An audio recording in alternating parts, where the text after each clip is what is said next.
Hello नमस्कार, मी प्रतिभा तुम्हाला सर्वांचं स्वागत करते आपल्या चॅनलवर। तर आता दिवस मला खूप छान सुंदर जाऊन तुमच्या मनातील सर्व इच्छा करून। तर आता की आपण नाश्ता करणार आहे। नाश्ता म्हणजे असं म्हणा गेलं की माझं सगळं जेवण झालेलं आहे। तुम्हाला मी दाखवते काय काय केलं ते। इथे की जगदाळ्याचे जे दाणं असतात की नाही, आता आमचं सीझन चालू झाला आता लागायला बांधायला, त्यामुळे आता सारखी आमच्याकडे हीच आमटी असते बघा। तर मी ते जगदाळ्याचे दाणे की ते पहिल्यांदा थोडंसं गरम पाण्यात उकळून घेते, कारण त्याला उघरटपणा असतो यासाठी, आणि ज्वारीचं पीठ लावून असं फोडणीला द्यायचं। इथे चपाती पण झालेली आहेत। इथे दुधी भोपळ्याची भाजी केलेली आहे। आता फक्त भात लावायचा आहे, तो मी गरम गरम कुकरला लावेल। तर सकाळी चहासोबत नाश्ता दिलेला आहे, कारण आज कधी नाश्त्याला वेळ होणार आहे, कारण ती विटेचं बांधकाम करणारे गवंडी असतात की ती लवकर येतात, त्यामुळे त्यांना कधी नाश्ता द्यायला लागतो। म्हणून मग सकाळी नीलच्या बाबांना कधी चहा चपाती दिले, आणि आता आपण उपीट करूया नाश्त्याला। 4 लोकांसाठीचा जो उपीट करणार आहे, तर तुम्हाला मी ते दाखवते, प्रमाण पण सांगते आणि दाखवते मी कसं करते। पहिल्यांदा हे सगळं कधी ठेवूयात व्यवस्थित।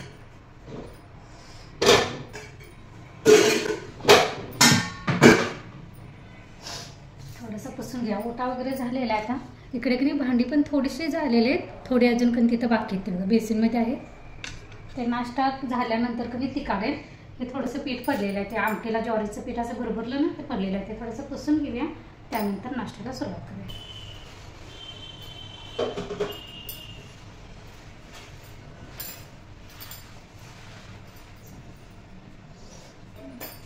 तर आता पहिल्यांदा कधी मी पाणी गरम करत होते।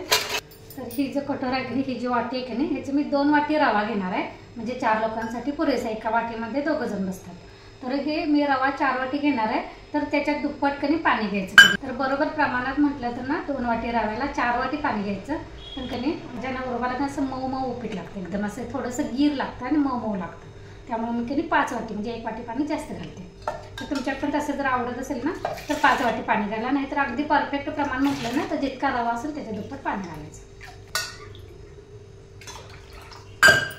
ह्या बाजूला कधी पाणी गरम करत ठेवलं, आणि इकडे आता मी रवा भाजायला घेते। तर इकडे कढई ठेवूया, रवा 2 वाटी काढला।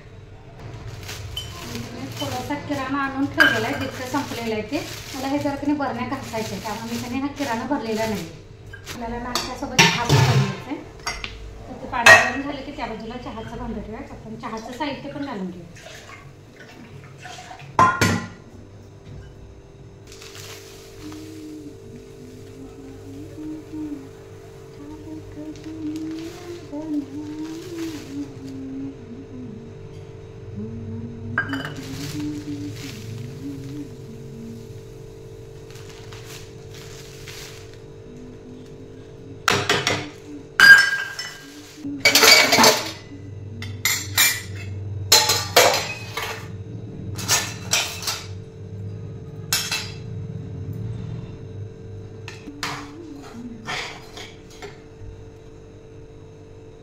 रवा कधी मीडियम गॅसवर असं भाजून घ्यायचं, चांगलं असं फुलून येईल तोपर्यंत कधी रवा भाजायचा, म्हणजे रव्यातनं फुलून आलेलं ओळखतं लगेच भाजलेलं।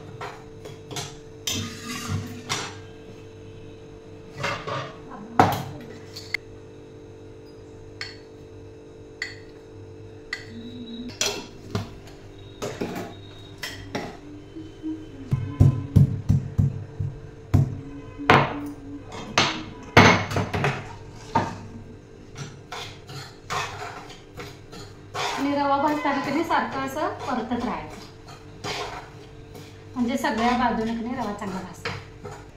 तर इथं कधी रवा भाजून घेतलेला आहे मी।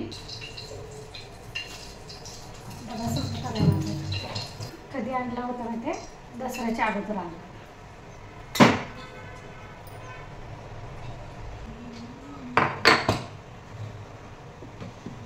मला तर मी फोडणी टाकून दाखवते, मला कधी बॅक कॅमेरा दाखवते।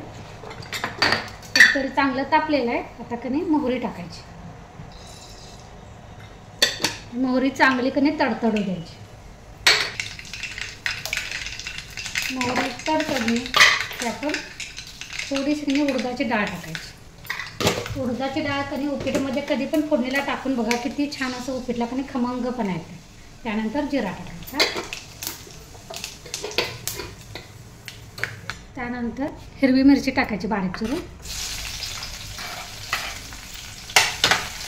मिरची तेलामध्ये कधी चांगली परतून घ्यायची, आणि आता बारीक चिरलेला कांदा टाकायचा आणि टोमॅटो टाकायचं, एकत्रच टाकायचं. थोडंसं कधी मीठ टाकायचं. मीठ टाकल्यानं काय होतं, कांदा टोमॅटो पण असा मऊ होतो. जरी भाजला गेला तर नाही तर करकरीत होत नाही, मिठामुळे पण मऊच राहतो आणि लवकर भाजला पण जातो ह्याचा. तर आपला कांदा टोमॅटो पण तेलामध्ये चांगला भाजला आहे. आता ह्यात कधी मी गरम पाणी घालते. ह्यात कधी आत्ताच ह्या पाण्यामध्ये कधी जितकं तुम्हाला मीठ घालायचं आहे की नाही उपीटच्या अंदाजानुसार तितकं घालायचं. थोडीशी मी कधी साखर पण घालणार. याला छानशी की नाही तर उकळी येऊ द्यायची. मीठ आत्ताच का घालायचं माहिती आहे, कारण नंतर कधी आपण रवा ज्याला घालतो त्यानंतर मीठ कमी पडलं घातलं कधी एका जागी लागतं एका जागी लागत नाही असं होतं. त्यामुळे कधी पाण्यातच मीठ घालायचं. पाहिजे वाटल्यास कधी उकळी आली कधी पाण्याला की आपण बोटानं चाखून बघायचं, कमी मीठ असेल तर टाकायचं. असं करायचं. मी कधी प्लेटा काढून ठेवते, चमचे काढून ठेवते. पाण्याला आपल्याकडे उकळी आलेली आहे. गॅस बारीक करायचा. एका हातात कधी चमचा घ्यायचा आणि एका हातात ही भाजलेल्या रव्याची प्लेट घ्यायची. थोडंसं टाकत कधी असं ढवळत राहायचं. एकदम टाकायचं नाही तर मग गाठी होतात आणि एका हाताने चमच्यानं असं परतवतच राहायचं. हा हात अजिबात बंद करायचा नाही.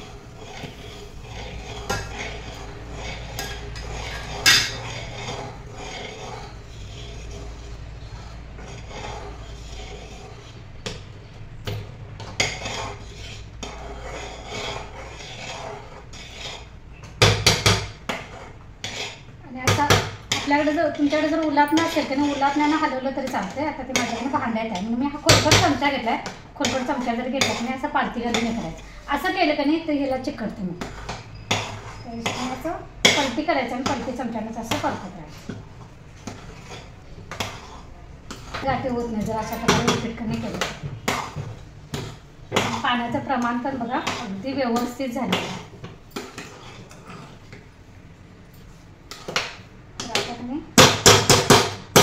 चांगली वाफ येऊ द्यायची आपल्याला. त्याने चांगली बारीक गॅसवर वाफ येऊ दे. आपल्या चहाला पण कमी उकळी आलेली आहे. चहात दूध घातलेलं आहे. चहाचा गॅस बंद करते.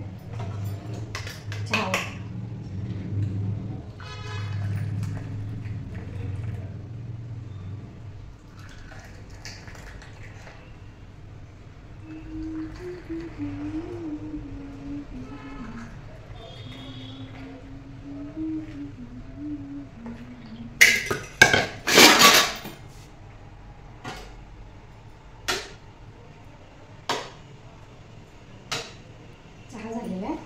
आता उपीट पण बघा लगेच अगदी मऊसूत असं झालेलं आहे बघा. गाठी तर अजिबात झालेल्या नाही. अशा छोट्या छोट्या टिप्स लक्षात ठेवून केलं की नाही अजिबात बिघडत नाही. कुठलाही पदार्थ असू दे. फक्त कुठलाही पदार्थ करताना की नाही आपलं डोकं आणि मन दोन्ही इथं पाहिजे.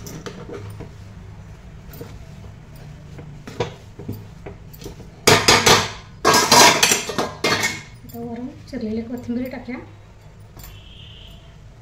त्या दिव्या सगळ्यांना.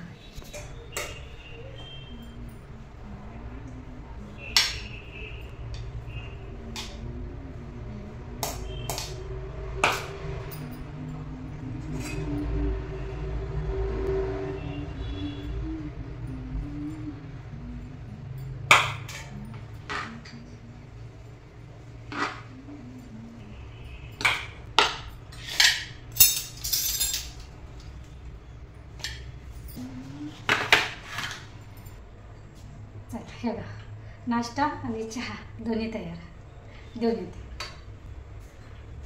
चला आता ही भांडी आवरते. अरे फुलं पण घेत काय व्हायला लागलंय. चला देवपूजा करून घ्या आता.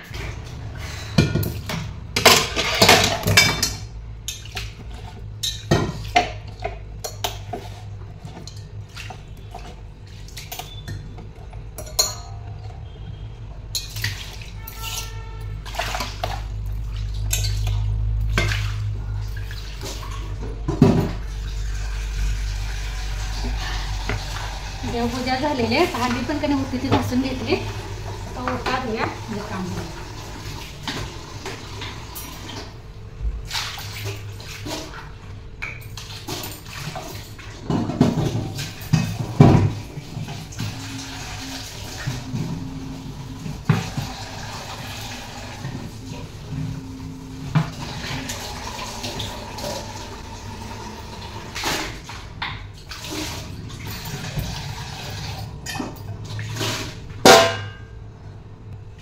पाणी मरून ठेवूया. दुधाचा वास कधी काल सोमवार होता ना, सोमवारचं मी कसं महादेवाला जाते तर थोडंसं दूध घेऊन जाते दुधाचा अभिषेक करायला, तर ते कधी बॉटलचा वास दुधाचाच येतो. पाणी मरून ठेवूया.